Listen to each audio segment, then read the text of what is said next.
bienvenidos a esta cobertura especial titulada La caída de Maduro. Hoy, una hora antes, empezamos a las 7 de la noche y nos extenderemos hasta cuando sea necesario. Estuvimos prácticamente toda la madrugada, desde poco antes de las 3 hasta las 6:30 más o menos de la mañana, transmitiendo. Fue muy emocionante en directo los acontecimientos, con todas las dudas que iba a pasar. Estuvimos en el momento en que Trump en directo anunció que Maduro había sido capturado y había sido extraído, pero nos toca hacer análisis en el día de hoy, sin duda, con muchísima información. Así que hemos decidido empezar una hora antes y por supuesto no podía faltar en nuestra mesa el coronel Octavio Pérez, coronel retirado del Ejército de los Estados Unidos, con quien durante todos estos meses hemos venido desgranando paso a paso lo que estaba sucediendo ante nuestros ojos, lo que podía venir y ahora nos toca todavía pues descifrar algunos enigmas que están en el aire. Coronel, bienvenido, muchísimas gracias. Felicidades a todo el pueblo venezolano, porque ya está el comienzo de un nuevo país, un nuevo futuro para el pueblo venezolano. La diáspora en el exilio y los que están allí. ¿Cómo no? Y como vimos, empezamos una canción que habíamos hecho hacía algún tiempo atrás, ¿no? Un poco en broma y en serio sobre lo que podía enfrentar Maduro, que se ha convertido hoy en día en una realidad. Después tuvimos la canción que se estrenó la semana pasada con Amaury Gutiérrez, dedicada a nuestros presos políticos, a la libertad de Cuba, y pensamos pues ponerla todos los días antes de empezar como una campaña nuestra, pidiendo libertad para los presos políticos cubanos, pidiendo libertad para nuestra isla, para nuestra patria. Hoy tenemos, y me complace muchísimo aquí, al periodista Andrés Reinaldo, que espero que se sume como un cotidiano de nuestra mesa, con su inteligencia, con su transparencia a la hora de hablar sin miedo de las circunstancias. Además, sin duda, uno de los mejores escritores de nuestra generación. Muchísimas gracias. Oye, muchas gracias. Honrado de estar aquí. He estado siguiendo los programas, me parece que lo que estás haciendo es tremendo, es una diferencia y según me han contado, los números te dan la razón. Sí, los números, sí. Ya llegamos, estábamos como por los 27 millones de visualizaciones, 126 o 127 mil suscriptores, que también hemos descubierto que no es tan importante los suscriptores como la visualización, pero agradecemos a quienes se suscriben, así que si usted quiere suscribirse a nuestra página, aquí tenemos ahora, ya tenemos nuestro propio estudio y eso nos dio la posibilidad, previendo precisamente que pasara algo como eso, de ayer estar transmitiendo de madrugada y hoy estar transmitiendo a pesar de ser fin de semana, ¿no? Así que muchas gracias por la invitación. 2026 viene con fuerza. Yo voy a empezar, coronel, hay muchísimo de qué hablar desde el punto de vista militar, ¿no? Pero hay dos noticias. Una, Nicolás Maduro ya llegó esposado a Nueva York. Trump jugó con la posibilidad de que sea juzgado en Miami, porque me imagino que no confía en los tribunales de Nueva York, ¿no? Sobre todo con todo lo que está ocurriendo allá, etcétera, o por las razones que sea. La operación, esta específica, se llamó Resolución Absoluta, o sea, es un nombre específico para lo que se hizo, pero yo tengo una duda política antes de entrar, coronel, y que quizás Andrés me pueda decir en este sentido, porque vimos una conferencia de prensa, o una conferencia de prensa, no, una reunión de gabinete dirigida por la vicepresidenta del madurismo, Delcy Rodríguez. Se dijo, Infobaes informó que estaba en Moscú. Yo no lo he podido comprobar, pero luego Marco Rubio dice que había hablado 2 veces con ella. Yo no vi a Marco Rubio diciéndolo, por cierto. Yo lo vi. Así, porque es algo que me llegó entre tanta información. Eso pide. Tenemos la imagen de Delcy, pero a mí lo importante de toda la cosa que dice Delcy, que es lo único, porque las imágenes que hubo de otros jefes del chavismo parecían pregrabadas, pero Delcy sí está hablando directamente de los acontecimientos.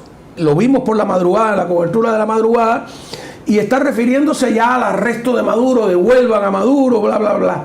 En la mesa están, y quiero que observen, Diosdado Cabello y Vladimir Padrino López. Los dos están sentados. Vamos a ver ahí. Hemos convocado este Consejo de Defensa de la Nación, donde participan los poderes públicos del Estado venezolano. Nos acompaña el presidente del Poder Legislativo de Venezuela, doctor Jorge Rodríguez, la presidenta del Poder Judicial, doctora Carilia Beatriz, el presidente del Poder Moral, fiscal general Tarek William Saab. Nos acompaña además el ministro de la Defensa, el jefe del CEO, el vicepresidente de Seguridad Ciudadana, el Consejo de Vicepresidentes y el canciller de la República Bolivariana de Venezuela, además de invitados especiales que hemos convocado para este Consejo de Defensa de la Nación. Desde este exigimos la inmediata liberación del presidente Nicolás Maduro y de su esposa Cilia Flores. Único presidente de Venezuela, el presidente Nicolás Maduro. Aquí está el alto mando más importante del Estado venezolano, el alto mando militar, el alto mando del Estado, el alto mando del Consejo de Vicepresidentes. Están conjugados todos los factores políticos del poder nacional en Venezuela. Hemos convocado... A ver, ¿por qué quise empezar con esta imagen? Porque si no es inteligencia artificial, y no parece serlo, si me tomo literalmente esto que vemos, y además este es un video de la madrugada, ojo, cayó Maduro, y esta es mi pregunta, pero el régimen continúa. Lo que me conduce a la encuesta, hemos estado haciendo encuestas, ¿ya la tienes lista, Alain, la encuesta con lo que te mandé? Ajá, ¿no?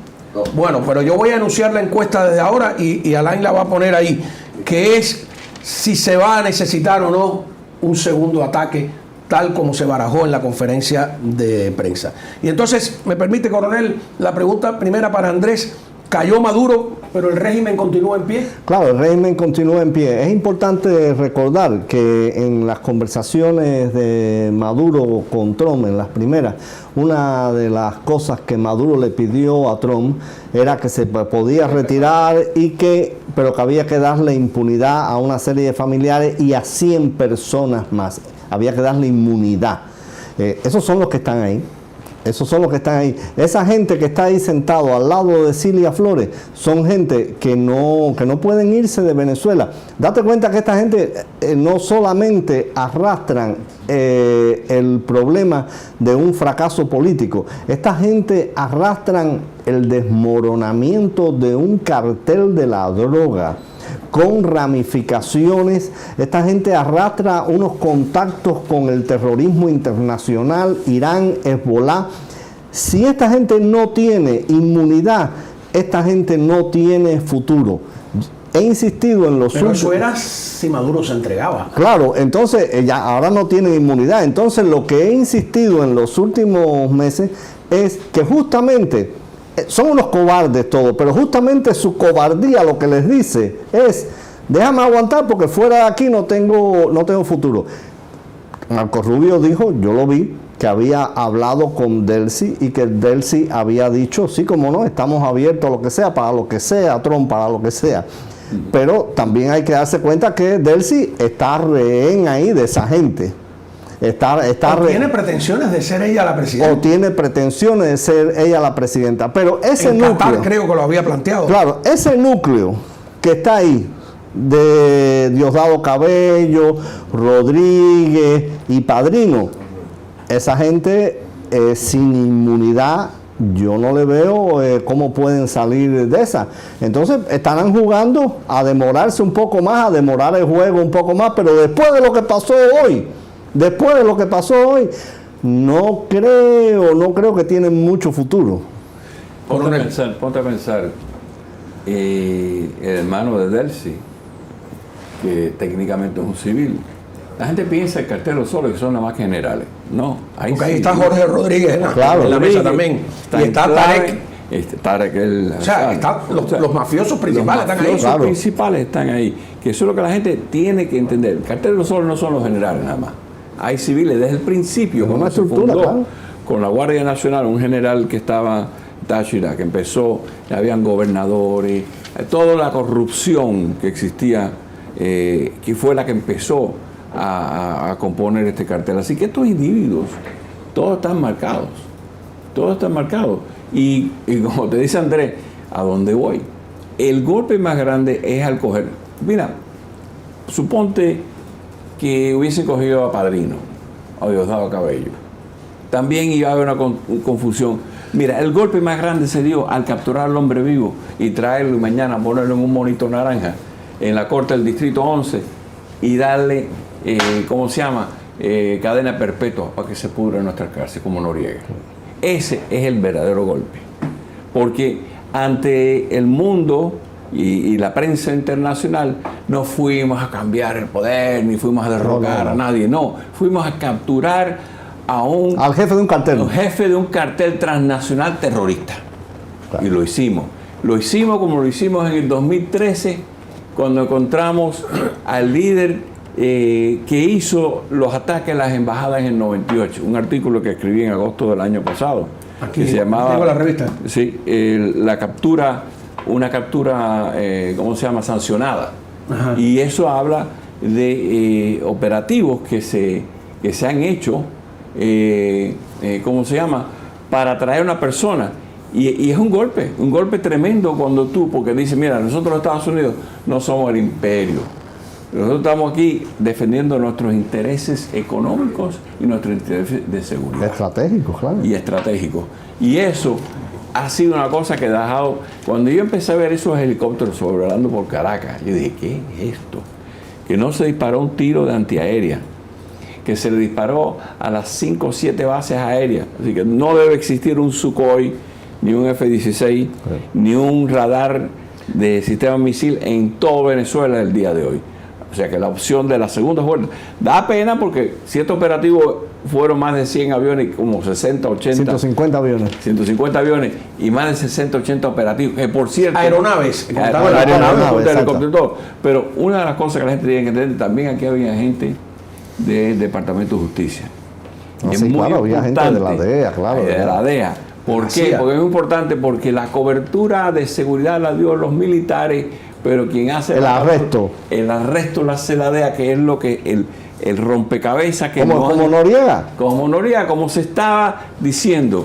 Sí, porque Noriega, la gente estaba hablando de que sucedió todo el mismo día de Noriega. La invasión a Panamá fue 20 o 21 de diciembre. Lo que pasa es que Noriega se asila en una embajada que no va a ser del Vaticano, que es la de la Anunciatura del Vaticano, y parece que el 3 es el día que logran sacarlo de ahí. O sea que Noriega es capturado el mismo día. Le volaron los oídos y no lo dejaron dormir. Por cierto, es el día que también liquidaron a Soleimani, el de Irán. El 3 de enero. O sea, si me guío por lo que se ha estado diciendo, tengo que verificar la fecha. Parece que Maduro es capturado el mismo día que es capturado físicamente en Noriega, a pesar de que la invasión había sido antes. Ahora, no conduce esa imagen que pusimos preocupante a entender entonces esta que puede ser vista como una posición imperialista, y algunos están explicando que si es por el petróleo, que si es por lo otro, esta declaración de Trump de vamos a regentar hasta que haya una transición transparente el país, que a mí me complace, porque te imaginas que se fueran y dejaran esta pandilla allí. Además, buena palabra esa, regentar, porque justamente de lo que se trata es eso, no es de que van a intervenir ni que van a regentarla. Claro. No, me conduce una pregunta. ¿Estas dictaduras comunistas ¿no será que no basta con tumbarlas, sino que hay que desmontarlas? Bueno, hay que desmontarlas, eso no cabe la menor duda. Ahí estas dictaduras comunistas, como todos sabemos, crean un aparato de Estado formidable al servicio de ellos, o sea, con gente incondicional en cada uno de los ministerios, en cada una de las instancias importantes, sea el Ministerio de Vivienda o sea el Ministerio del Agua Potable. Eso hay que desmontarlo. Claro, la ventaja que tiene Venezuela es que en Venezuela de una manera u otra ha habido una oposición articulada con el obvio un resultado electoral. Claro, con el obvio resultado electoral que se robaron de Bermúdez, y una líder indiscutible con una proyección internacional y nacional, porque todo el mundo conoce quién es María Corina Machado adentro de Venezuela, algo que quizás no ocurre en Cuba, donde el panorama ¿quién gobernaría Cuba? Es más cerrado. Pero Venezuela tiene una gran ventaja. Por otra parte, el tipo de dictadura que implementaron Maduro y Chávez es un tipo de dictadura que todavía tenía en cuenta el mercado. Cuba está fuera de eso. Entonces, la sociedad tiene todavía unos espacios y unos recursos que puede averiguar. De que ahí hay que hacer una barrida. No sé de qué manera la harán, ministerio por ministerio, en las posiciones importantes, eso, y hay que ver qué pasa con esta claque, que yo sí creo que esta claque va a tratar de extender el problema lo más que puede, porque la cabeza, esa gente está perdida. Esa gente, a mi juicio, está perdida. Esa gente no tiene solución. Todavía tienen capacidad de hacer daño, es mi mucho. pregunta. Sí, yo creo también. Eso sí. Hoy estaban transmitiendo por la televisión y por las redes. Ellos pueden empezar a quemar pozos de petróleo, como hizo Saddam. Ellos pueden empezar a quemar pozos de petróleo, tomar rehenes. Ellos pueden hacer...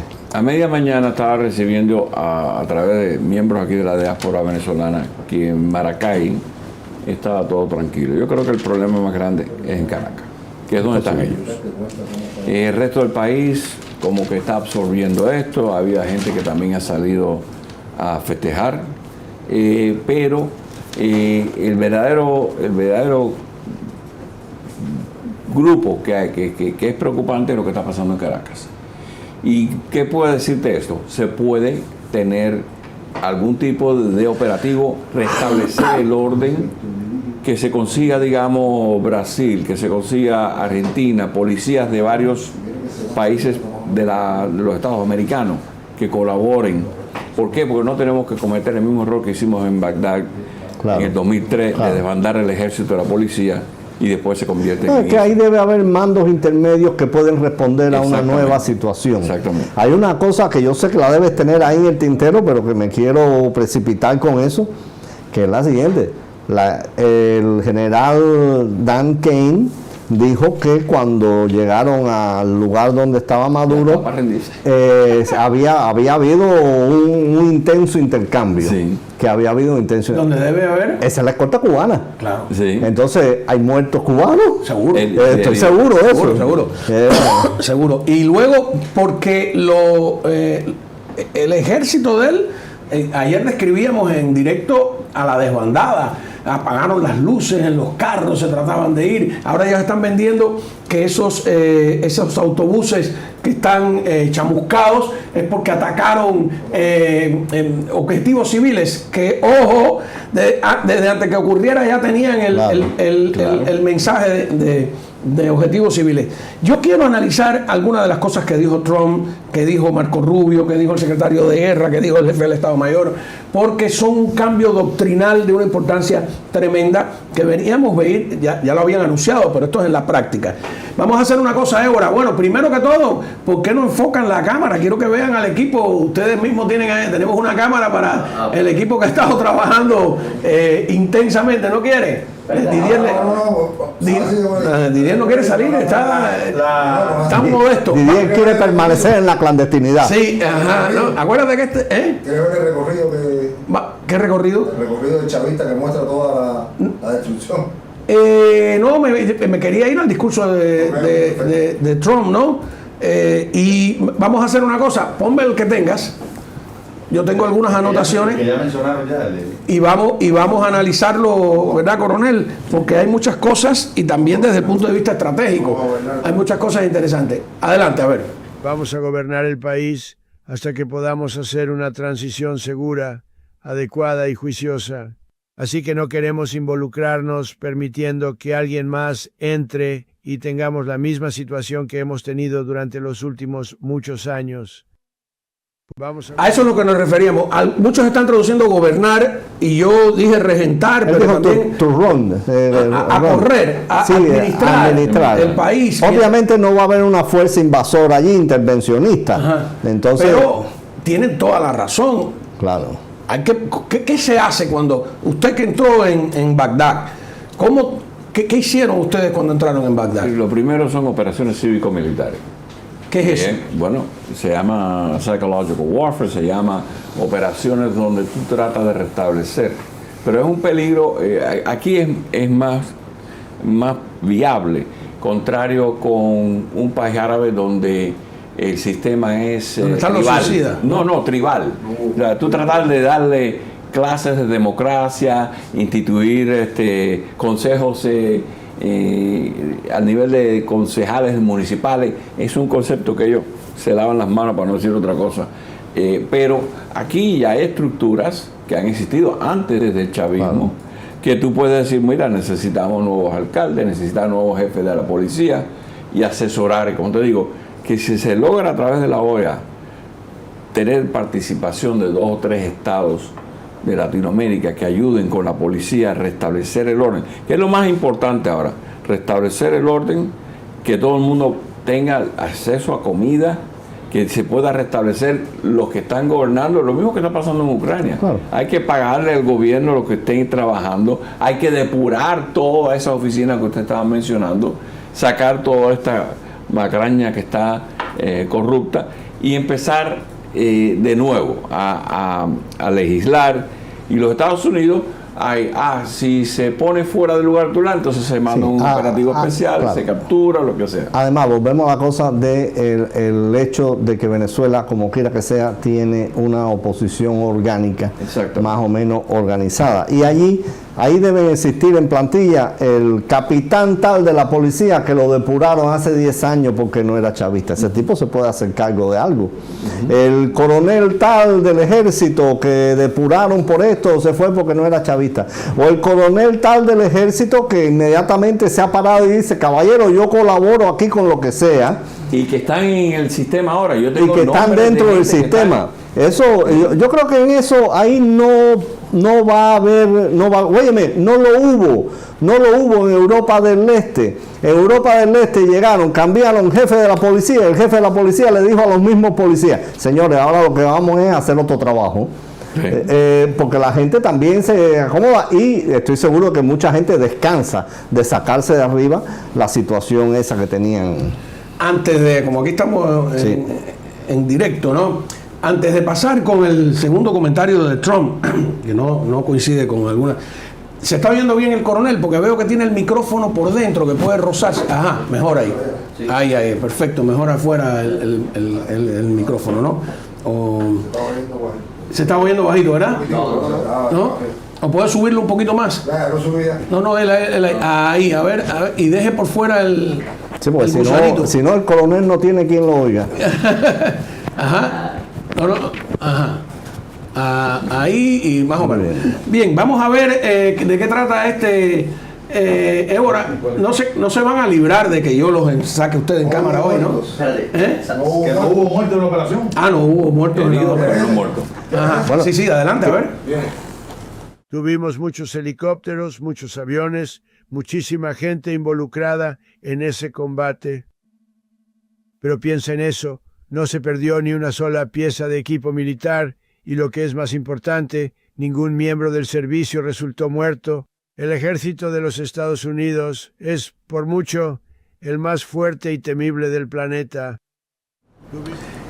Claro, hay un helicóptero que había una imagen tremenda que está arriba de un edificio durante un largo tiempo, lanza la soga, pero nadie baja. ¿no? Míralo ahí. ¿Qué cosa es esto, coronel? Son operaciones especiales. Primero, cuando tú le ves el boom al frente en la nariz, eso es para hacer refueling, aerial refueling. El aire, sí. Ese está habilitado para operaciones especiales.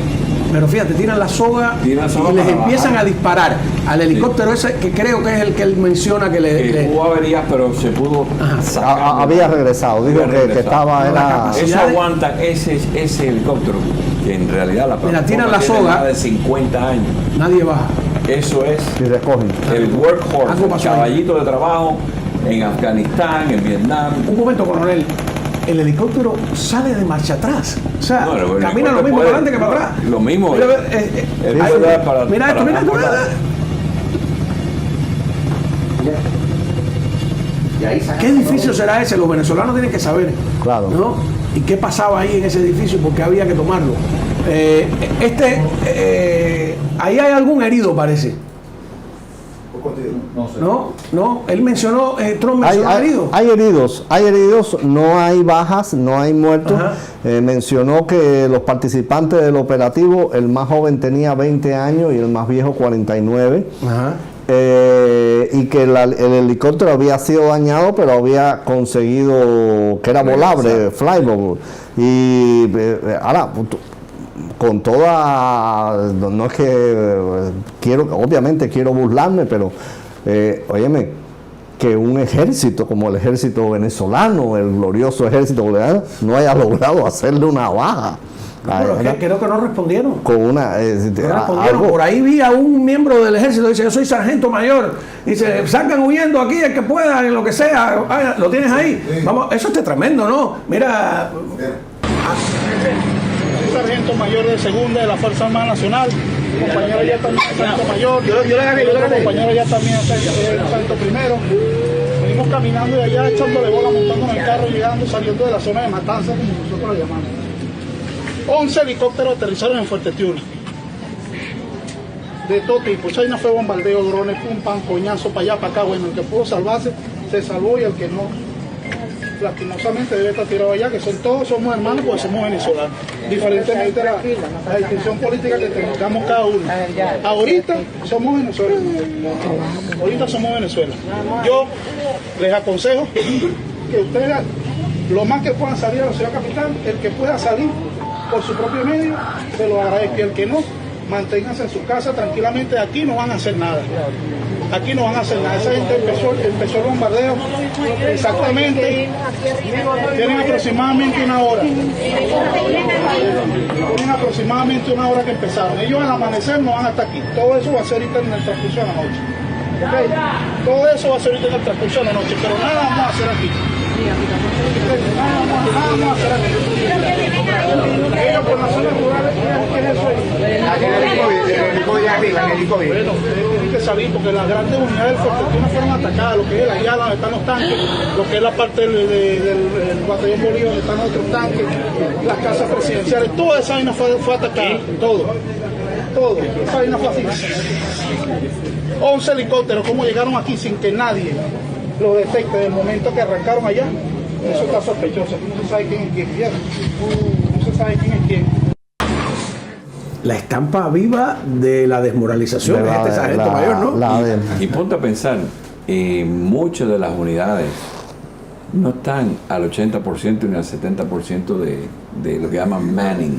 En otras palabras, el ejército americano, la razón que yo terminé con la primera división de caballería es que estaba, ante la guerra del Golfo 90, a un 89% de mando. Entonces sacaron gente, yo estaba en el comando de reclutamiento, había gente que vinieron del entrenamiento, que vinieron del Pentágono, y con eso fue que llenamos a capacidad, o sea, 92 o más %, para que pudiera ir a combate esa unidad.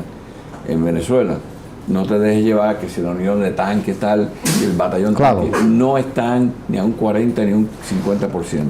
Y estas unidades que supuestamente son en la capital lo lo más fuerte, tampoco. En el momento que estos tiros se disparan, cada uno corre. Él mismo le dijo a la gente ahí, oye, si puedes irte de la capital, te vas, si no te quedas en tu casa calladito.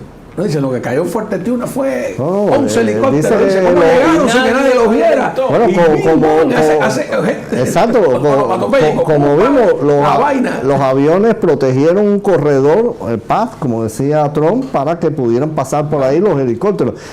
Participaron hasta bombarderos B-1 o B-2. Sí. O sea que lo que fue una operación con todo. Y la verdad que fue una operación súper exitosa.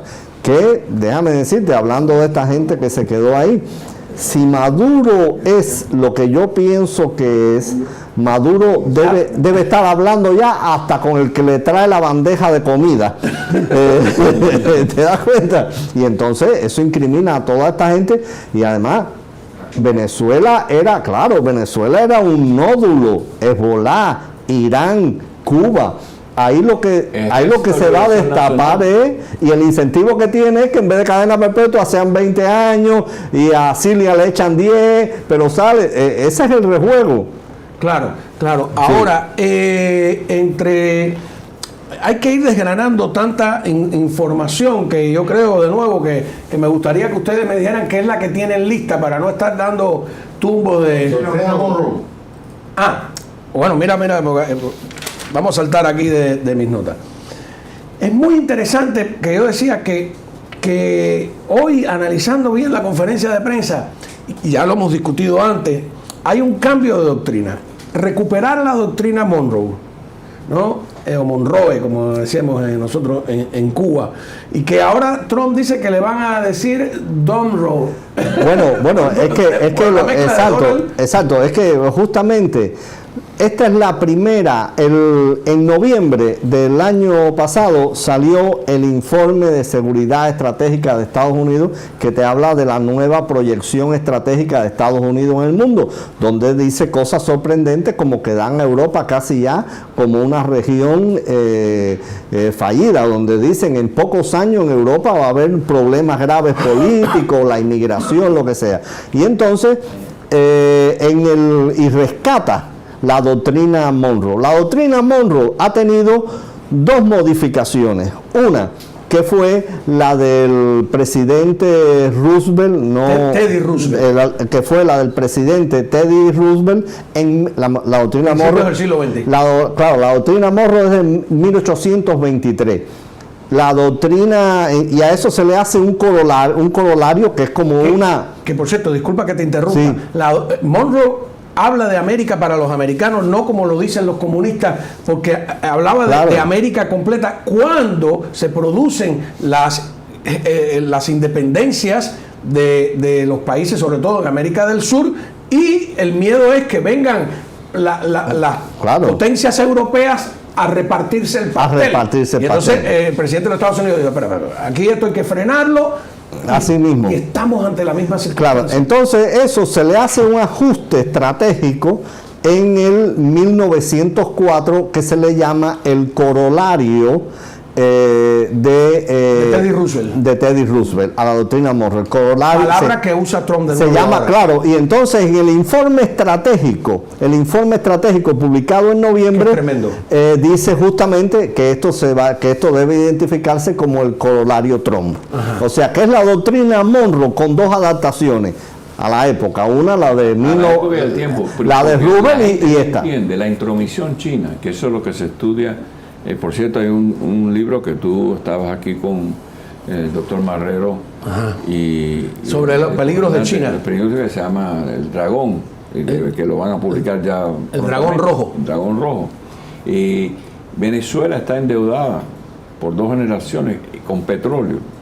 Ha recibido más de 60 mil millones de dólares, de los cuales no puede pagar y le tiene que pagar en petróleo. Claro, así. Cuando tú ves lo que hicieron en Panamá, que tú has hablado de eso extensivamente, en Ecuador, que también los tenían endeudados, lo que están haciendo en Perú, que compraron conciencia con el puerto ese nuevo que están haciendo, la base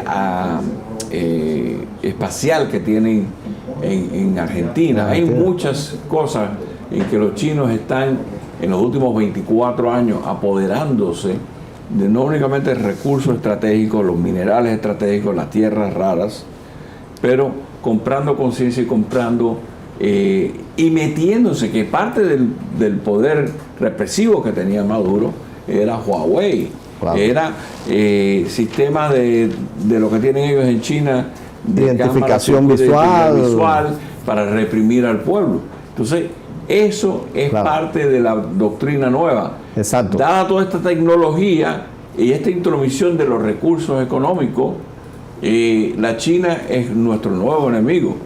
Y por eso que América hay que depurarla de todas estas influencias. No es lo mismo tú llegar y hacer una institución 50-40 donde desarrollamos el petróleo, el gas natural. No, esto de los chinos llegan, arrasan con el gas natural en Bolivia, ahora están haciendo el litio, y lo esperan hacer en Argentina y en Chile también. Y cuando termina el desastre ecológico y se acabó. Déjame decirte, justamente el corolario de Trump en este informe de seguridad estratégica, que hoy lo estaba repasando, lo que dice es lo siguiente: América para los americanos, y apoyaremos gobiernos razonablemente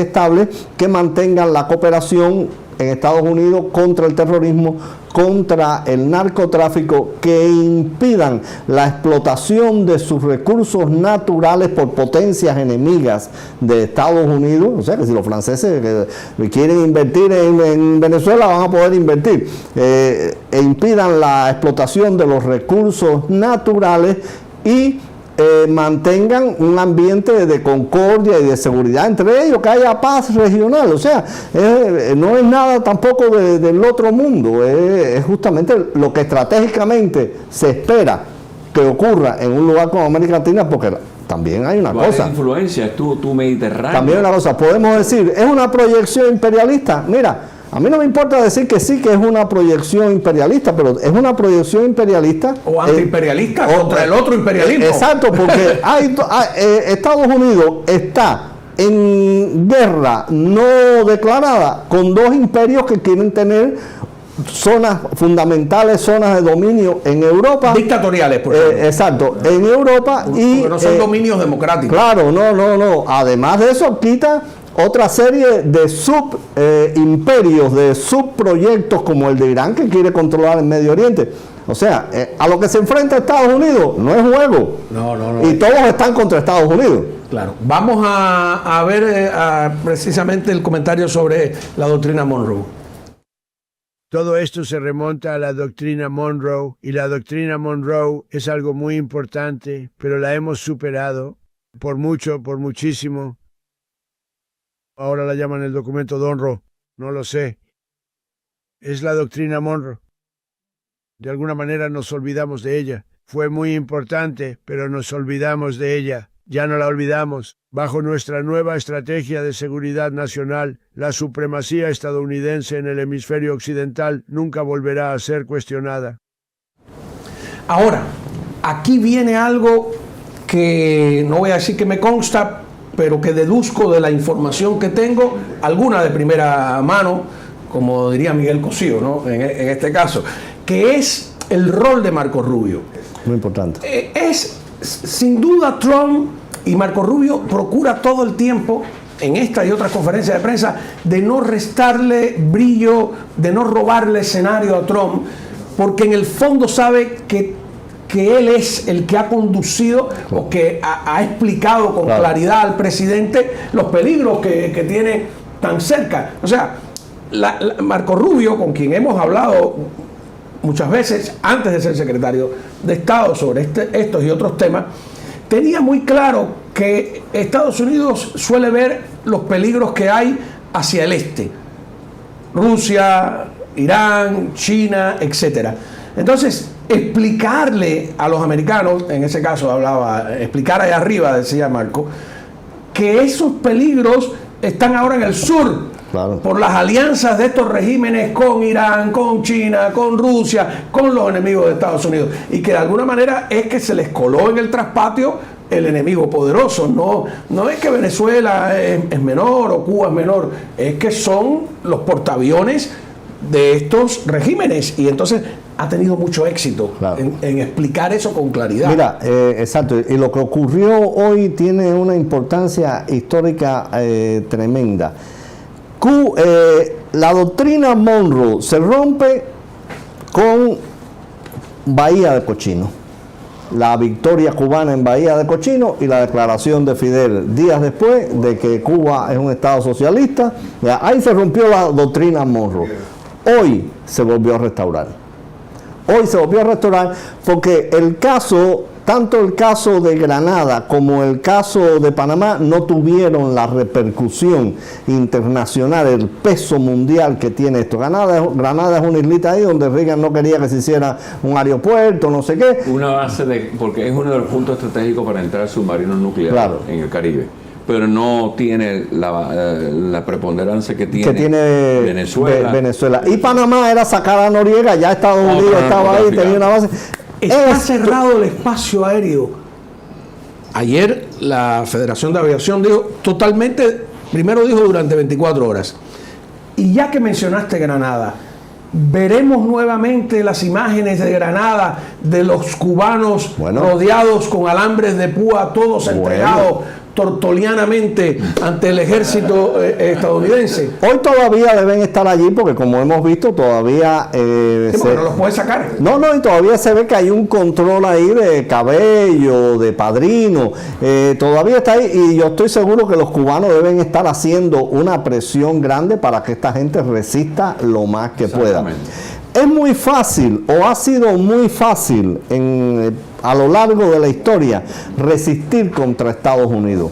¿Por qué? Porque resistir contra Estados Unidos te ayuda la propia esencia de la democracia americana. Empieza una opinión pública a preguntarse, a protestar. Ya el Congreso está diciendo que no, que esto es un acto de guerra, que había que haberlo consultado. En fin, en Estados Unidos se mueven muchas fuerzas, como pues, justamente es una democracia. La izquierda más poderosa del mundo está en Estados Claro, Unidos, porque tiene acceso a se los medios y a los mueven recursos muchas fuerzas más poderosos del planeta. Y recordemos, por eso a mí me asustaba mucho,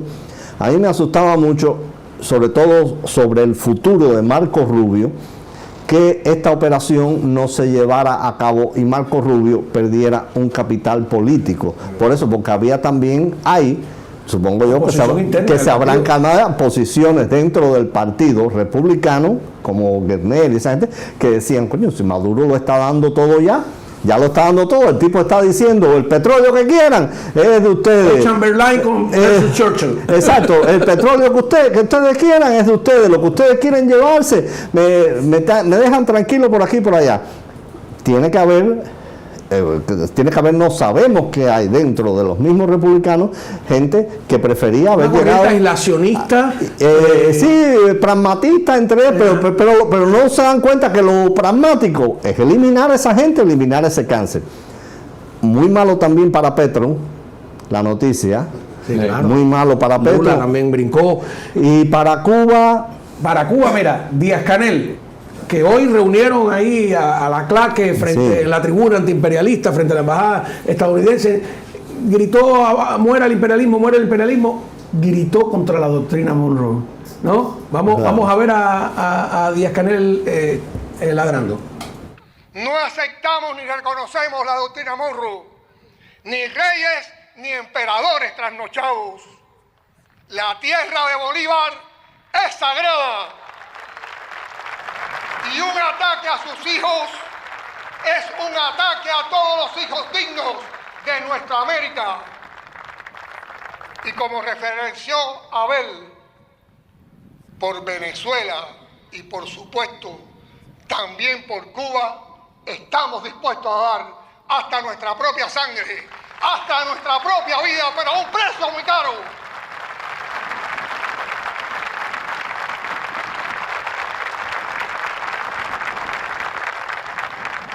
Solo puede llamarse cobarde, criminal y alevoso el ataque de madrugada a un pueblo pacífico y noble. Y es un acto de terrorismo de Estado en tanto se ejerce de modo arbitrario y abusando de su supremacía militar por mandato de un jefe extranjero como una expresión inequívoca de fascismo, o mejor dicho, del neofascismo que se pretende imponer e instaurar a la humanidad.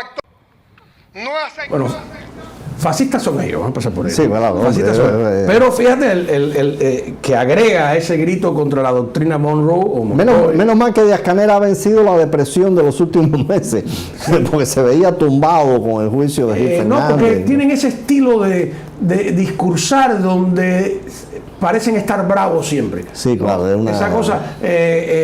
Trump, por ejemplo, es un hombre de un carácter brusco, pero ese tipo de discurso un tanto lírico. Justamente fascista. Ajá. Ese Claro, es el fascismo. Ese es el temperamento fascista, el temperamento. El pueblo no fue atacado, ¿no? Él dice el ataque contra el pueblo, no. Ahí fue una extracción autorizada, una extracción que bajo el código, por eso es que todo este tiempo que primero se le declara un narcotraficante o el líder de una organización que se vincula al gobierno con el cartel de los soles. Todo ese planteamiento es para cuando venga esa arma liberal del Partido Demócrata a cuestionar las actividades, y dice, no, mira, fue la DEA, fue una operación conjunta, lo capturamos. El líder, él tiene a su cuenta 7 millones de toneladas de cocaína. Claro. Y por eso es que esa otra cosa, Juan Manuel, cuando te prefieren cargo una cosa es porque la Corte de Nueva York fue la que te causó, o la Corte de Miami. Además de que esa corte en particular, el distrito sureste de Nueva York, se especializa en casos súper complejos.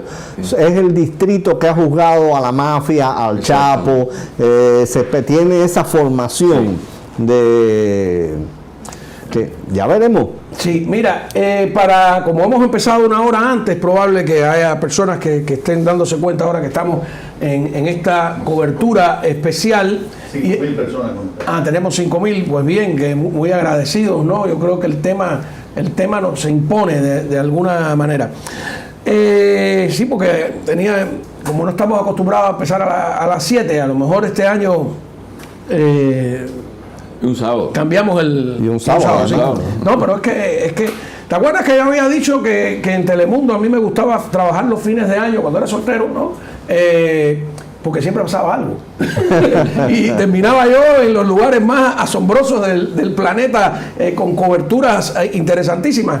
Bueno, cuando me refería era a fines o principios de año, estas épocas. Así que ahí lo vemos. Habíamos empezado con la preocupante pregunta de si cayó Maduro pero no cayó el régimen. ¿Por qué? Porque habíamos visto este video donde está la vicepresidenta del régimen con todo, está ahí Delcy Rodríguez, con Jorge Rodríguez, con Tarek, ¿cómo es? Tarek Williams, ¿no? Un apellido de un tipo muy extraño. Vladimir Padrino y Diosdado Cabello en la misma mesa. O sea, está toda la claque menos Maduro. Y en la conferencia de prensa, Trump habla de que están listos para un segundo ataque más fuerte, más duro, que esperan no necesitar. Y claro, esta es la explicación, me imagino.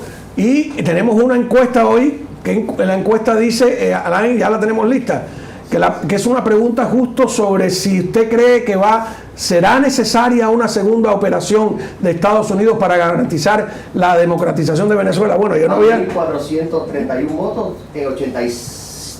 Después vemos los resultados, ¿no? Yo no había hecho la pregunta tan larga, ¿no? La pregunta era muy sencilla. ¿Hará falta un segundo ataque? Que déjame decirte, hay otra característica de la situación y de Venezuela que debemos destacar. Venezuela es un país muy grande, Venezuela tiene diferentes gobernaturas. Por lo que hemos visto hasta ahora, fuera de Caracas, no hay ningún tipo de movilización a favor del régimen, no hay ningún aguaje a favor del régimen. Me pregunto, ¿no cabe la posibilidad de que en un estado de Venezuela se arme un gobierno provisional? No, de todo.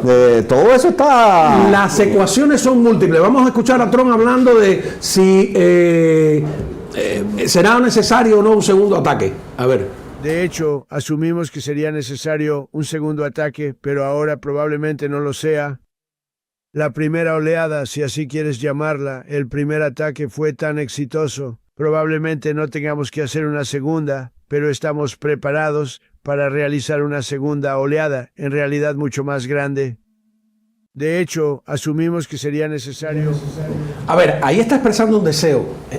Porque Trump no es un guerrerista, es lo curioso de esto. Él desearía no tener que hacer un segundo ataque. Mira, aquí hay varias cosas. Pero... Bueno, justamente, perdona que te interrumpa, que voy a decir una cosa, uno de mis temores de que esto tampoco se concretara, y gracias a Dios se concretó, es que justamente es lo que tú dices, Trump es más bien un hombre transaccional. Seguro. Entonces el temor mío era que al tipo... Esa segunda conversación con Maduro me asustó. Que al tipo le ofrecieran algo que dijera, oye, mira, esto es una buena transacción, esto es un buen negocio, ¿para qué vamos a meter eso ahí? Perdona que te interrumpa. Mira, y el otro día, primero, han salido cosas que la gente no se ha enterado porque no todo el mundo estaba viendo, chequeando todas las plataformas. Claro. Hubo un muchacho venezolano que fotografió el residuo de lo que era un Hellfire missile, un misil Hellfire, que atacó unas barracas militares donde también se estaba manufacturando pasta de coca. Eso fue el 18 de diciembre. Nadie se enteró de eso. Nadie se enteró de eso. El ataque al distribuidor de químicos en el barrio San Francisco en Maracaibo, que ocurrió el 24, que fue un fuego de un problema eléctrico en la factoría, que lo negó. Primero, el régimen no habló, después dijo que fue un fuego normal. El señor Petro voluntariamente dice, no, esa factoría la corre el Ejército de Liberación Nacional, manufacturan la pasta de coca, En otras palabras, Petro, en su gran conocimiento, echó para adelante y confirmó que eso pudo haber sido otro objetivo adentro, aparte del que oímos, porque técnicamente nada más que hubo un ataque que fue en el puerto, donde le dieron a una bodega y destruyeron varias lanchas. Del que se habló poco. De que se habló poco también. Ahora, ponte a pensar. La cúpula está en Caracas. No estamos viendo que están ocurriendo cosas en ninguno de otros sectores. ¿Quiénes están sacando el oro en Bolívar? Los rusos y la gente de Hezbollah. Ya. ¿Quién está moviendo hacia las pistas clandestinas en el Táchira y al sur del lago Maracaibo? El Ejército de Liberación Nacional. ¿Quiénes hacen todo esto en la FARC? Los residuos de la FARC. No te preocupes y no te asustes que existan operativos continuos, independientes. Claro, contra esta gente. Contra esta gente que no tiene que ver nada con las urbes y las grandes ciudades, pero mira, le vamos a seguir cayendo al narcotráfico, y cada vez que trate de salir una avioneta, se la volamos, y cada vez que identifiquemos una bodega de manufactura de pasta de coca, la vamos a volar, y cuidado que también hay algunos en territorio colombiano. Así que todo eso es posible. Así que la segunda oleada sería capturar a estos dos, digamos, Cabello y sí, esa cúpula. Padrino, que estuvieran en una reunión en un lugar que hicieran otro operativo. Mira, similar. El mismo Chávez, yo creo que el mismo Maduro para mí dio la seña cuando él pidió inmunidad para 100 funcionarios. Esa claque, son 100, no son 100.000, son 100. Pero fíjate, dice Marco Rubio que rechazó generosas ofertas. Vamos a escuchar al secretario de Estado, Marco Rubio. Nicolás Maduro fue acusado en 2020 en Estados Unidos. Él no es el presidente legítimo de Venezuela. No lo decimos solo nosotros. La primera administración de Trump, la administración de Biden, la segunda administración de Trump, ninguna de esas tres lo reconoció. No está reconocido por la Unión Europea ni por varios países del mundo. Es un fugitivo de la justicia estadounidense con una recompensa de $50 millones, con lo que supongo que nos ahorramos $50 millones. Y ello... Justo cerciorar. Sí, exactamente. Pero, No, que cualquiera lo reclame. Nadie lo merece excepto nosotros. Pero quiero dejar clara una cosa. Nicolás Maduro tuvo múltiples oportunidades para evitarlo. Le ofrecieron múltiples ofertas muy, muy, muy generosas. Y en lugar de eso, eligió actuar como un salvaje. Eligió en lugar de eso jugar. Y el resultado es lo que vimos esta noche. A ver, y ahí viene, coronel, quiero preguntarle. Porque Dan Kane, ¿no? Que John Daniel Keynes, que él es el jefe del Estado Mayor, ¿verdad? Sí, Comando Conjunto. El Comando Conjunto. Hizo una descripción que yo Diosdado Cabello, y eso me la tomaría muy en serio. Dice que el trabajo de inteligencia, yo lo apunté, para localizar a Maduro, incluyó localizarlo, entender cómo se movía, dónde vivía, a dónde viajaba, qué comía, qué vestía y cuáles eran sus mascotas. Usted que ha trabajado la inteligencia, cuénteme esto. Y había gente de la CIA que estaba verificando eso in situ. En otras palabras, cuando el presidente, que eso es parte del rompecabezas, cuando en el mes de septiembre autoriza a la CIA operativos adentro de Venezuela, ya había colaboración, ya había gente claro. En Venezuela. Oye, si le sacamos 14 personas de la embajada de Argentina, no, y a María Corina en las narices. Y a María Corina, que después se entera uno que hubo colaboración de algunos miembros de las Fuerzas Armadas, claro. Que deben no estar envueltos con el cartel de los soles y con la cúpula del poder. Te está diciendo que hay gente muy dispuesta a señalar dónde están estos individuos. Así que estos no se crean que están sueltos y sin vacunar.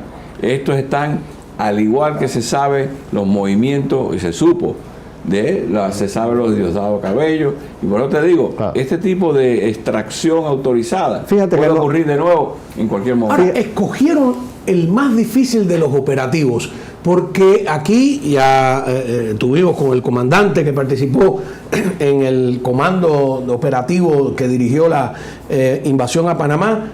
A Noriega fueron a matarlo, le dispararon al Chorrillo y se había escapado porque se había ido con unas mujeres, ¿no? De la noche. De la noche. Se había ido, como decían los españoles, se había ido de putas. Mira tú qué locura, ¿no? En la cabeza de ese señor con los americanos arriba. Y eso lo salva, pero dispararon a matarle. Aquí, el jefe del Estado Mayor Conjunto dijo que después de saber todo esto, cómo se movía, dónde vivía, dónde viajaba, qué comía, qué vestía, cuáles eran sus mascotas, había que elegir el día adecuado para producirle además el mínimo de daño al objetivo, que era Maduro, para poder llevarlo ante la justicia. Claro. O sea, que no hubo nunca la intención de matarlo. No. Qué curioso, ¿no? Bueno, pero ese es yo creo que era más fácil matarlo que extraerlo. Claro. Exacto. Bueno, hoy le preguntaron a Trump en la conferencia de prensa, no sé si la viste, en el pedazo ese en Mar-a-Lago, le preguntaron, bueno, ¿y Maduro hubiera podido morir en la operación? Y Trump dijo, bueno, sí, era una posibilidad, pero no era la intención. No, Maduro tiene que haber dicho lo mismo que dijo el Che. Yo soy Maduro y valgo más vivo que muerto. Y es verdad que vale más vivo que muerto. Ese Maduro lo que va a empezar a cantar aquí va a ser de... Y como te digo, el simple hecho de tú haber hecho un operativo donde lo traes y lo llevar a un prófugo de la justicia, a una corte ejemplarizante. Por cierto, de todas las fotos, esta parece ser la última que estaba la real, porque por ahí inteligencia artificial ha hecho un montón de fotografías. Esa parece ser. Sí, claro, porque el otro que estaba... Es que esa la publicó Trump en su red. Claro. Ese cuando iba camino al Iwo Jima. Tenía sed. Que lo cogieron del helicóptero, lo ponen en el Iwo Jima y de ahí iría a Puerto Rico, un avión y de ahí para Nueva York. Y eso que le ponen las orejeras para que no oiga nada. Le dan un ruido. Porque lo llevaron a Guantánamo primero, mira el recorrido. El tipo fue a Cuba. Mira, estuvo en Cuba, qué bonito. Estuvo. Están poniendo la música del mismo bailando. Sí. Y entonces se le ponen esos ahumados para que no... Lo debe haber volado un avión o un helicóptero hasta Cuba y de Cuba a otro avión. Exactamente. Del Iwo Jima en helicóptero hasta Guantánamo. Cuba demoró todo el tiempo. Díaz-Canel protestó, pero no decían que Maduro estaba arrestado, porque es un golpe moral muy importante. Muy fuerte. Sí. Bájame la radio, diría al revés de Enrique Iglesias. El jefe del Estado Mayor Conjunto dijo otra cosa. Es posible que se nos encomiende esta misión nuevamente. Claro, que es el segundo ataque. En otras palabras, ¿se produciría esta noche? No, mira, volvemos a no time schedule. Aquí todo el mundo, ¿te acuerdas cuando el senador Scott dijo, no, antes de Navidades resolvemos? Yo aquí mismo te dije que el lugar óptimo, y viendo la guerra del 2003, la guerra del 91 que yo participé, viendo otros conflictos, se atacaba el día luna nueva, el día más oscuro de la noche. Claro. Y esto ocurrió contrario. Una luna, anoche había una luna de máxima potencia. Sí. No, lo que dijo el jefe del Estado Mayor Conjunto es que necesitaban visibilidad. Claro. Porque acuérdate, es un país montañoso, Caracas está rodeada de cerros, si no pueden jugársela con un helicóptero, se explote contra un cerro. Es como una caldera. Que en algunas imágenes lo que cayó de los cerros hacia abajo, bueno, llovió azufre. Sí. Bueno, ayer, y yo creo que ya sí tenemos esa imagen ayer. Mira esa imagen. Sí. Esa imagen fue la que ayer, hoy de madrugada. Eso es de helicópteros, y eso es de helicópteros. No, eso es desde un cerro. Del cerro dispararon a ellos. Claro, desde el cerro, que yo digo, ahí es cuando que yo digo, oye, hay una batalla en tierra. Hay un emplazamiento. Ajá. O es con las propias, ocuparon el cerro y con las propias armas de él le están disparando, o bajaron, tuvieron que bajar, eso es calibre muy grueso. ¿Cómo lo bajaron? Eso tuvieron que haber tomado alguna. Hay una unidad en Es verdad, parece eso, que tomaron una unidad de ellos mismos y le viraron los cañones. Sí. Pero no es posible, porque eso traerlo tendría que tener un Chinook para tener un tipo de artillería o antiaérea de ese calibre para hacer eso. No creo que ahí fue cuando yo dije, espérate, que esto no se acabó, la fiesta está en candela. Me muero de curiosidad por ver cómo van a manejar el asunto, si hubo bajas cubanas, que estoy seguro que tuvo que haberlas. Y puede haber más más bajas cubanas. Y captura de cubanos. Bueno, exacto, no sabemos si han capturado a otra gente. A ver, ¿qué tienes ahí? Que me está, porque yo tengo todo en orden y Évora me gobierna. Claro, Évora es mi Maduro. Sí, cuéntame, ¿qué quieres? La operación dice que fue exitosa y debe servir como advertencia. Sí, bueno, pero fíjate, antes de llegar ahí, yo sé que tienes ese orden, déjame un poco elaborar lo que yo había visto en cuanto a las cosas que se dijeron, ¿no? En ese sentido que hice, apunté. Uno, el tema del petróleo. Me parece muy, muy interesante el tema del petróleo, porque el petróleo fue nacionalizado en Venezuela por Carlos Andrés Pérez en 1976. Hubo algunas cosas que hicieron ahora Chávez y demás, pero básicamente a los americanos que ya habían sido nacionalizados arbitrariamente en México por Cárdenas, y se traslada a la industria a Venezuela, y Carlos Andrés Pérez, como dijo Vargas Llosa una vez, comete la estupidez de repetir el error, ¿no? de nacionalizar el petróleo, pero no lo hizo de otra manera, lo que sea. Varias veces ya el presidente Trump ha dicho, nos robaron las instalaciones. Las instalaciones que hicimos con nuestro talento y con nuestro dinero. Esa reivindicación de la recuperación de las propiedades expropiadas. ¿Cuántos años hacen de 76? Estamos hablando hace medio siglo atrás. Me conduce a mí a la siguiente pregunta. ¿También podría usarse ese argumento para las propiedades norteamericanas expropiadas sin compensación hace 60 años? ¿Por qué 50 sí, 60 no? Bueno, déjame decirte, reciente... Es un nuevo concepto, y es un concepto que tiene un ángulo que Cuba puede aprovechar. En diferentes plataformas favorables a Cuba he visto opiniones que hablan de hay que pensar una nueva estrategia con Cuba, tal como estos 60 años no han rendido nada, que esto y que lo otro, como moviendo la pelota hacia el lado. ¿Qué tal si Cuba dice que paga las reparaciones de los americanos? ¿Con qué? Bueno, eso, con promesas únicamente. O con las remesas mías y tuyas. No tienen. No tienen para eso. Pero ojo con eso. ¿Y con Marco Rubio ahí? No. Está muy difícil que ese cuento se lo trague, ¿no? No, es muy difícil. Ahí la garantía para nosotros en estos 3 años que quedan es Marco Rubio. Algunos dijeron que iba a estar solo 2 años. No me parece que es alguien que está manejándose para un reinado breve en el Ministerio de Relaciones Exteriores, que es lo que es la Secretaría de Estado, y también interino, Seguridad Nacional. Interino, exacto. Tres cargos que se las traen. Vamos a volver al tema principal, que es el petróleo venezolano. Ajá.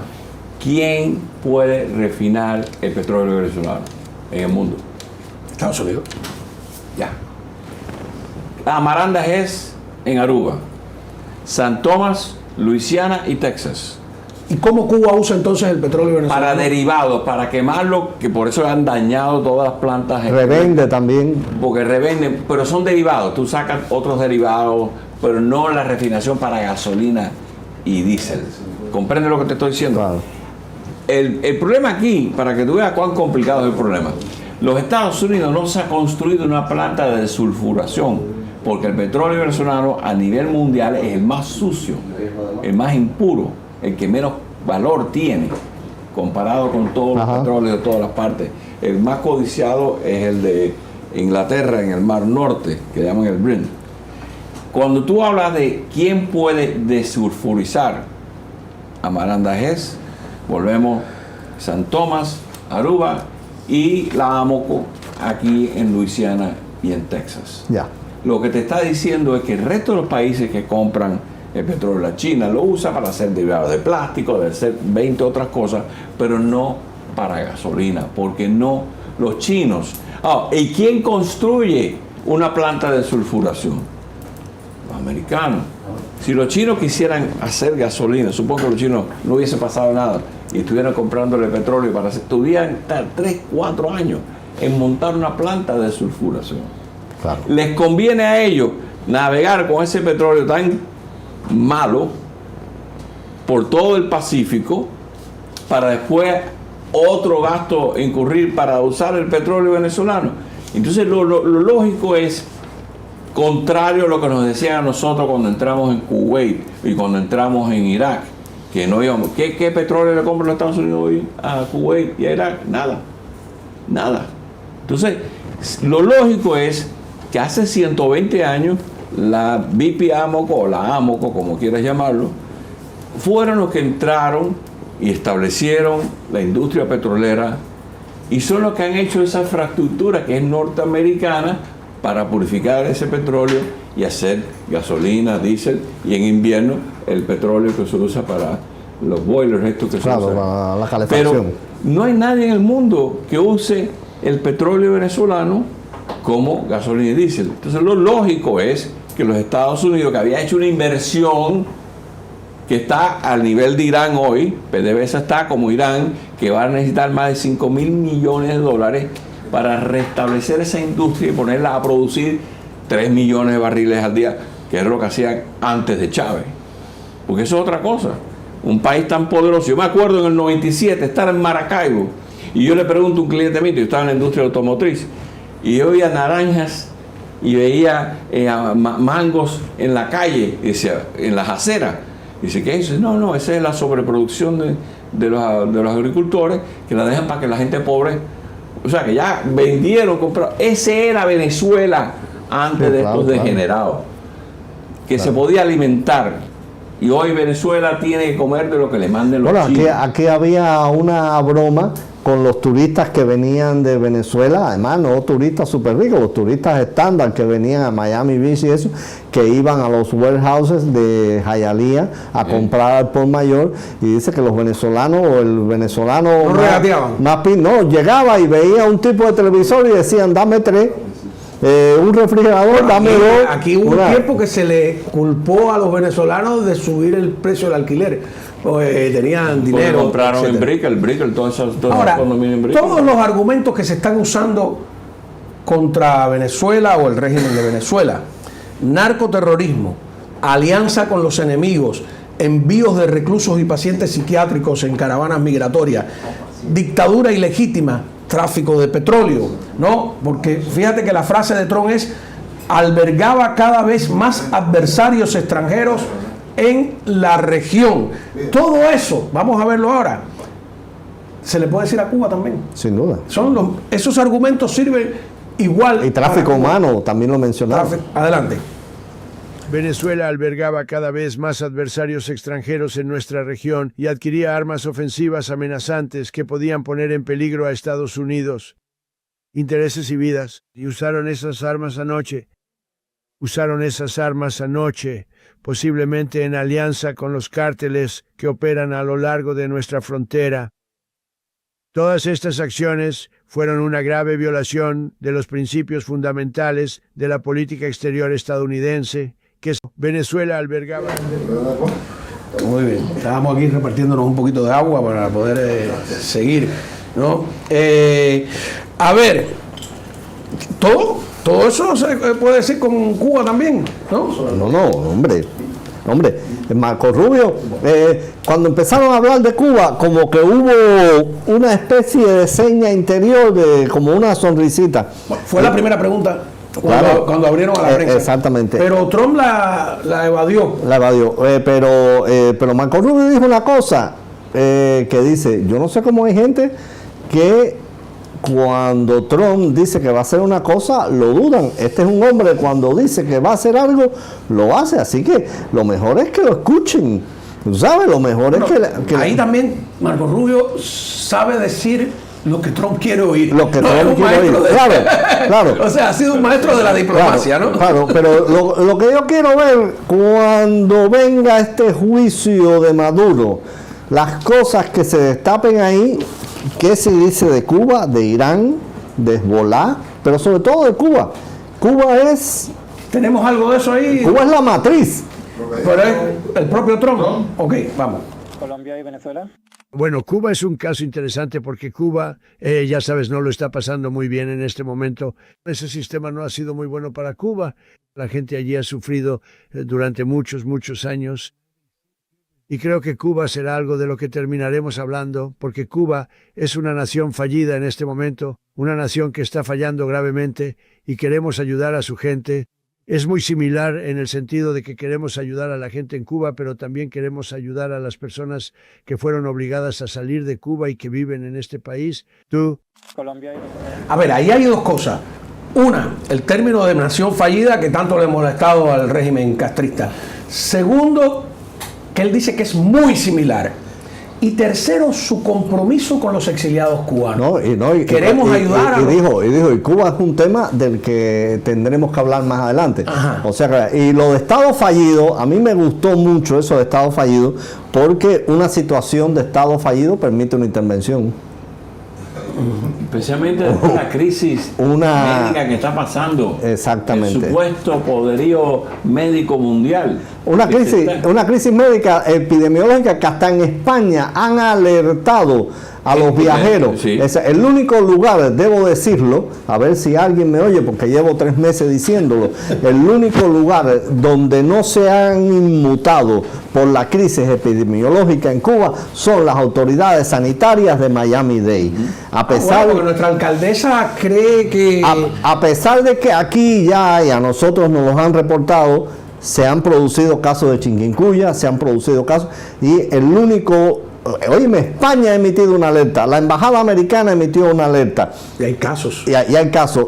Aquí. Y las autoridades de Miami-Dade, de donde viajan a diario miles de personas para allá y para acá, no se han inmutado con esto. Yo tuve una larga entrevista con Evaristo Micheli, que era el principal especialista en mosquitos de Cuba antes de desertar en el año 92. Y que además era especialista como biólogo en mosquitos. Estableciste conexión con Wiricast 2. ¿Sí? ¿Con quién establecí comunicación? ¿Qué es eso? Esa es Alexa que enloquece, ¿no? Alexa quiere participar en el programa. Sí. ¿No? Evaristo Micheli trabajaba en el centro Curie, que era el de enfermedades tropicales, sí. Que investigaba los mosquitos relacionados con las enfermedades. Además de una lección magistral que dio, dijo, en Cuba hay fiebre amarilla. En Cuba tiene que haber fiebre amarilla y explicó exactamente. Eso es un peligro tremendo, porque el mosquito Aedes aegypti, transmisor de la fiebre amarilla, está campeando por su respeto en Cuba y explicó algo tremendo. El mosquito Aedes aegypti no se procrea en aguas turbias, sino le gustan las aguas limpias. Y como en Cuba la gente almacena agua, aunque no viene en tanque, en cubo, en bañadera, entonces la lucha contra... Porque yo dije, bueno, ¿y cómo acabaron? Porque dice que no habían casi insecticidas nada más que para la cosa agrícola en el año 1898, cuando Estados Unidos pues ayuda a desinfectar el país.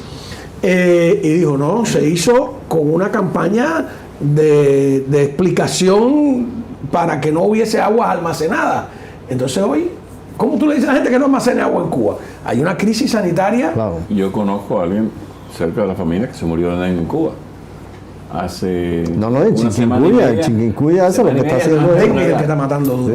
Dengue está matando. El hemorrágico. Bueno, nosotros, yo cené hace unas noches atrás con nuestro querido amigo, el padre José Conrado, que le había dado él nos habló, nos dio una entrevista de los dolores, las hinchazones de los pies. Dice que es una cosa horrorosa. Dice que 2 meses después, a partir de las 6 de la tarde, todo el mundo empieza a inflamarse. Es una cosa terrible, y los casos además masivos. Otra cosa que se dijo, y que dijo el secretario de Guerra, que también habló, es que las otras administraciones habían descuidado estas amenazas en el hemisferio occidental.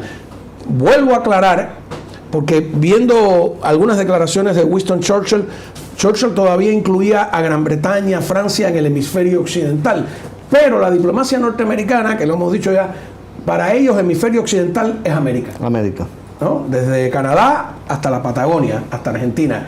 De hecho, el subsecretario de Estado para el hemisferio occidental no tiene incluido bajo su mando su supervisión ningún país de Europa. Así es. Por lo tanto, cuando está hablando aquí de que han descuidado el hemisferio occidental, estaba hablando del continente. Y dijo una frase que es una verdad que tú has dicho muchas veces cuando estábamos en la radio, y que lo dicen las películas. Tú ves las películas de donde los buenos ganan. Los buenos se imponen por la fuerza.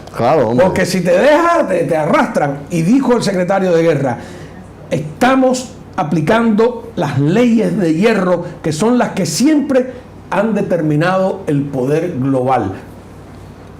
Más claro ni el agua. ¿No? Y es China. Y señores, el que no entienda lo que China ha hecho, mira, la guerra de Vietnam fue el fulcrum, el eje, el cambio. No que yo sea fanático de John F. Kennedy, por lo que nos hizo en Bahía Cochino, pero John F. Kennedy tenía la Alianza para el Progreso. Y tú vas a Santo Domingo y hay una carretera John F. Kennedy, hay una biblioteca John F. Kennedy, y hay un centro de arte. Porque Kennedy era anticomunista. Sí, era anticomunista. Puede decir todo lo que quiera, porque Kennedy era anticomunista. O sea que el Partido Demócrata de Kennedy no es el que está ahora. Heredó Girón y no le gustó. Entonces, todo, habían becas, 4.000, 5.000 becas en todos estos países. Estos muchachos venían a estudiar acá con la esperanza que regresaran con la idiosincrasia americana. Es más, los cuerpos de paz.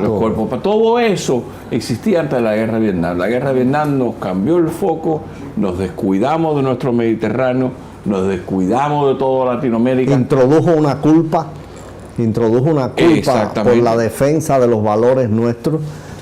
Y entonces ahí entra la China. Y si la gente se pone a hacer el análisis de lo que ha logrado China en 24 horas. Mira, los japoneses aprendieron de los japoneses.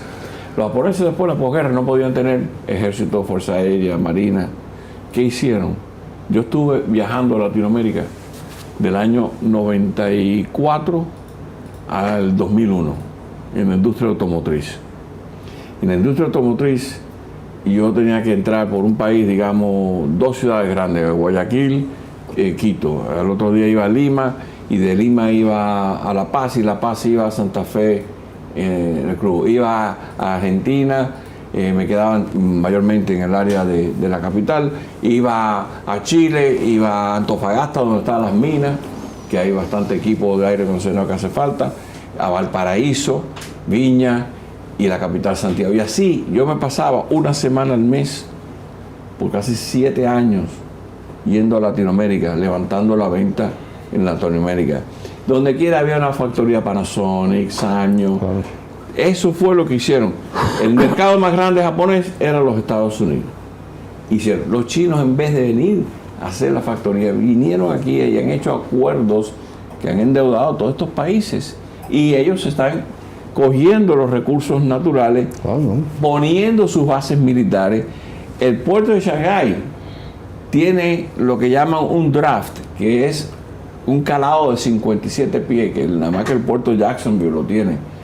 Aunque sea para la Costco, que es la compañía naviera de furgones ¿cómo se llama? Más grande del mundo, ahí puede entrar uno de los 3 portaaviones chinos. Y donde quiera, aparte del control, ellos compiten con Dubai Port Authorities. Dubai Port Authority era uno de los lugares más grandes que controlaban muchos puertos. ¿Cuántos años tuvieron directo en el canal de Panamá? Aquí, varios puertos aquí en Estados Unidos, ellos son los que controlan el puerto. A ver, para quienes nos acaban de sintonizar, ¿no? Porque decirles que estamos desde las 7 de hoy en una cobertura especial desde las 7 de la noche